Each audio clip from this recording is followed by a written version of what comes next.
Hello guys, welcome to the channel. ఇవాళ అయితే మనం ఆర్టిమస్ 2 యొక్క ఇంపార్టెన్స్ ఏంటో తెలుసుకుందాం. ఇది కేవలం ఒక మిషన్ కాదు, ఇది 50 ఇయర్స్ తర్వాత మనుషులు మళ్ళీ మూన్ మీద వేస్తున్న బిగ్గెస్ట్ కంబ్యాక్ అనే చెప్పొచ్చు. అంటే ఇమాజిన్ చేయండి, ఇన్ని ఇయర్స్ గా మనం ఎర్త్ ఆర్బిట్ చుట్టూ అయితే తిరుగుతున్నాం, కానీ ఇప్పుడు ఫర్ ది ఫస్ట్ టైం మనమైతే ఆ సేఫ్ జోన్ దాటి డీప్ స్పేస్ లోకి మనుషుల్ని పంపిస్తున్నాం. ఇది ఎందుకు ఇంపార్టెంట్ అంటే, ఇది సక్సెస్ఫుల్ అయితే నెక్స్ట్ స్టెప్స్ అనేవి చాలా క్లియర్. హ్యూమన్స్ మళ్ళీ మూన్ మీద ల్యాండ్ అవుతారు, అంటే ఫ్యూచర్లో మూన్ మీద మనం బేసెస్ చేయొచ్చు. మూన్ని బేస్ చేసుకొని మార్స్ మీదకి మనం మిషన్స్ ఇంకొన్ని కూడా డెవలప్ అవ్వచ్చు. సో సింపుల్ గా చెప్పాలి అంటే ఇది జస్ట్ ఒక మిషన్ కాదు, ఇది హ్యుమానిటీకి నెక్స్ట్ లెవెల్ కి జంప్ అనే చెప్పొచ్చు. ఇప్పుడు బిగ్గెస్ట్ క్వశ్చన్ ఏంటి అంటే, ఒకవేళ ఈ మిషన్ స్మూత్ గా కంప్లీట్ అవుతుందా, లేదా మధ్యలో అన్ఎక్స్పెక్టెడ్ ప్రాబ్లమ్స్ వస్తాయా? Because it's a pure survival game. ఈ జర్నీలో యాక్చువల్ గా ఏం జరుగుతుంది, ఆస్ట్రోనాట్స్ ఏం ఫేస్ చేస్తారు, ఇంకా వాళ్ళకున్న బిగ్గెస్ట్ రిస్క్స్ ఏంటి, అన్ని డీటెయిల్డ్ గా ఇప్పుడు మనం ఈ వీడియోలో చూద్దాం. ఫస్ట్ అయితే లాంచ్ మూమెంట్. ఫ్లోరిడాలో లాంచ్ ప్యాడ్ మీద జర్నీ చేసే రాకెట్ SLS రెడీగా ఉంది. క్యాప్సూల్లో ఆస్ట్రోనాట్స్ అయితే సీట్స్ బెల్ట్ పెట్టుకొని రెడీగా ఉన్నారు. కౌంట్ డౌన్ స్టార్ట్ అవుతుంది. సడన్ గా ఇంజిన్స్ ఫైర్ అయ్యి ఆ సౌండ్ ఎట్లా ఉంది అంటే లిటరల్లీ గ్రౌండ్ అయితే షేక్ చేస్తుంది. రాకెట్ స్లోగా లిఫ్ట్ అవుతుంది, కానీ అక్కడ ఆస్ట్రోనాట్స్ కి మాత్రం అక్కడే రియల్ ట్రబుల్ స్టార్ట్ అయింది. ఎందుకు అంటే వాళ్ళ బాడీ వెయిట్ కంటే 4 times ఎక్కువ ఫోర్స్ అయితే వాళ్ళు లోపల ఫీల్ అవుతారు. బ్రీతింగ్ కూడా కొంచెం టఫ్ గా ఉంటుంది. జస్ట్ 1 minute లో రాకెట్ సౌండ్ బ్యారియర్ యొక్క స్పీడ్ ని బ్రేక్ చేసి స్కైలోకి అయితే వెళ్ళిపోయింది. 2 minutes తర్వాత బూస్టర్స్ అన్ని డిటాచ్ అయిపోయి ఓషన్ లో పడిపోయాయి. ఇంకొన్ని మినిట్స్ లో ఒరాయన్ క్యాప్సూల్ మెయిన్ రాకెట్ నుంచి సెపరేట్ అయి ఎర్త్ ఆర్బిట్ లో సెటిల్ అయిపోయింది. ఇక్కడ ఒక ఇంపార్టెంట్ టెస్ట్ స్టార్ట్ అయింది. Pilot vector Glover for the first time space craft ని మాన్యువల్ గా కంట్రోల్ చేస్తున్నారు. స్పేస్ లో వెహికల్ ని డ్రైవ్ చేయడం, అది కూడా మాన్యువల్ గా, ఇది చాలా కాంప్లెక్స్ ప్రాసెస్ ఫ్రెండ్స్. ఎందుకంటే ఫ్యూచర్ లో మూన్ ల్యాండింగ్ కి ఇదే చాలా ఇంపార్టెంట్ స్కిల్ అవ్వచ్చు. అన్ని స్మూత్ గా జరుగుతున్నాయి అనుకున్నప్పుడే సడన్ గా ఒక చిన్న ప్రాబ్లం అయితే స్టార్ట్ అయింది. క్యాప్సూల్లో ఉన్న ఒక టాయిలెట్ సిస్టమ్ ఫెయిల్ అయిపోయింది.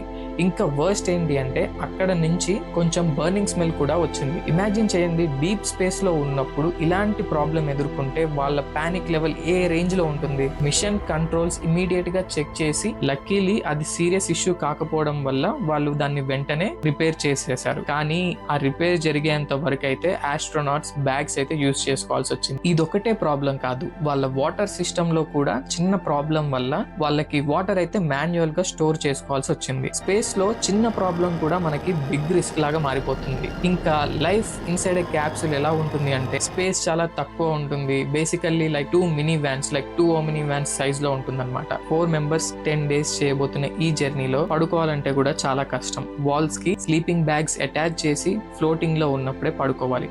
ఫుడ్ కూడా చాలా సింపుల్ ప్యాకెట్స్ లో రీహీటెడ్ ఫుడ్ అయితే తింటారు. డైలీ ఒక టైం అనుకొని అందరూ కలిసి అయితే తింటారు, జస్ట్ మెంటల్ బ్యాలెన్స్ కోసం. ఇంకా బాడీలో అయితే చేంజెస్ స్టార్ట్ అవుతాయి ఫ్రెండ్స్. ఎందుకంటే జీరో గ్రావిటీ వల్ల బ్లడ్ అనేది సరిగ్గా బాడీలో ఫ్లో అవ్వదు. దీని వల్ల ఫేస్ స్వెల్ అవుతుంది, లెగ్స్ వీక్ అయిపోతాయి, head aches, nausea, full body అనేది అన్కంఫర్టబుల్ గా ఫీల్ అవుతారు. ఇంకా ఎర్త్ యొక్క ప్రొటెక్షన్ ఉండదు కాబట్టి బయట రేడియేషన్ ప్రాబ్లమ్స్ కూడా చాలా ఉంటాయి. దీని వల్ల అయితే మెంటల్ అండ్ సైకిల్ స్లీప్ అయితే కంప్లీట్ గా డిస్టర్బ్ అవుతుంది. కానీ వాళ్ళైతే మాత్రం మిషన్ మీదే ఫోకస్ గా ఉన్నారు. 25 hours తర్వాత వాళ్ళకైతే ఒక గ్రీన్ సిగ్నల్ వచ్చింది. ఇంజిన్స్ మళ్ళీ స్టార్ట్ చేయండి. ఇప్పుడు రియల్ జర్నీ స్టార్ట్ అయింది.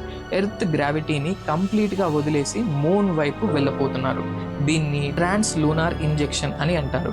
ఇక్కడ నుంచి వాళ్ళకి రిటర్న్ అవ్వడం కూడా చాలా కష్టం. కాకపోతే వీళ్ళకి ఒక బ్యాకప్ ప్లాన్ అయితే ఉంది. దాన్నే ఫ్రీ రిటర్న్ ట్రాజెక్టరీ అని అంటారు. అంటే ఇంజన్స్ ఫెయిల్ అయిన సిచ్యువేషన్ లో మూన్ గ్రావిటీ వాడుకొని ఒక స్లింగ్ షాట్ తో మళ్ళీ ఎర్త్ డైరెక్షన్ కి అయితే వచ్చేస్తారు. ఫ్యూ డేస్ తర్వాత వాళ్ళైతే మూన్ దగ్గరికి రీచ్ అయ్యారు. అక్కడ వాళ్ళు చూసిన వ్యూ అయితే మైండ్ బ్లోయింగ్. మూన్ యొక్క ఫార్ సైడ్ చూశారు. అంటే మనం ఎర్త్ నుంచి ఎప్పటికీ ఆ డైరెక్షన్ లో చూడలేము.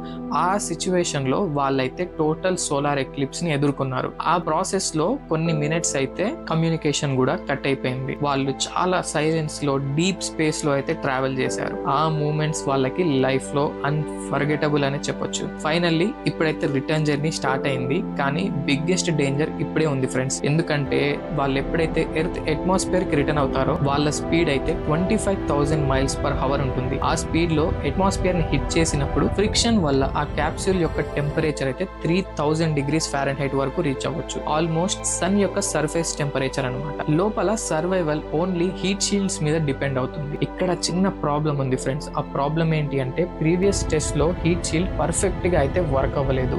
సో ఇక్కడ రిస్క్ అయితే ఉందని చెప్పొచ్చు. ఫైనల్ గా 25,000 ఫీట్ దగ్గర వాళ్ళ పారాషూట్స్ అయితే ఓపెన్ అవుతాయి.